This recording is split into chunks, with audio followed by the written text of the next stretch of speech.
it was littered in prayer. We saw that the royalty did not separate us from prayer. Though he was mighty, his knees were ever at the ground. As a disciple of God, we must remain on our knees. Intercession became the hallmark of his life and ministry. His life of prayer was so powerful. You needed to understand this. In chapter 9, he began to pray. In chapter 9, Daniel took an entire nation upon his head.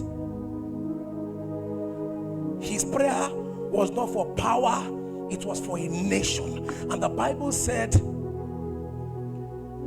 it said, and I, Daniel, understood by books that the time for the captivity of Israel was over. And when he realized it, he turned his face towards the altar and began to pray. It was his interpretation that the times were over that moved him to the place of prayer. Are we together? He didn't stop praying, and guess what? From chapter 9, when Daniel began to pray, the story of Nebuchadnezzar and Babylon ended. It was never mentioned again. The things that were happening in the palace did not matter again. From chapter 9, he began to progress in prayer. In chapter 10, an angel appeared. In chapter 11, something else appeared. The moment you set your face on prayer, the things of this world begin to grow dim. The reason why you are seeing that people are not here is because you are not praying. Prayer sets the eyes of a man upon God. But his prayer was not just ordinary.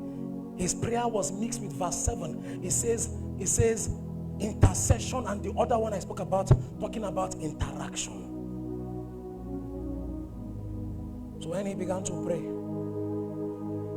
things began to appear. Are you getting this point? I don't know how these men prayed. I'm sure they didn't speak in tongues. But yet, how would Daniel pray and keep praying and keep praying, and suddenly a man will appear to him and say, "Oh Daniel, thou hast found favor with God. Say, and I am sent to give thee understanding." And he fell to the ground as one that was dead. And the angel tapped him again and said, "Stand up, I will give thee understanding." How did Daniel pray? Because for us, when we see an angel, it's a testimony. Say in 1924.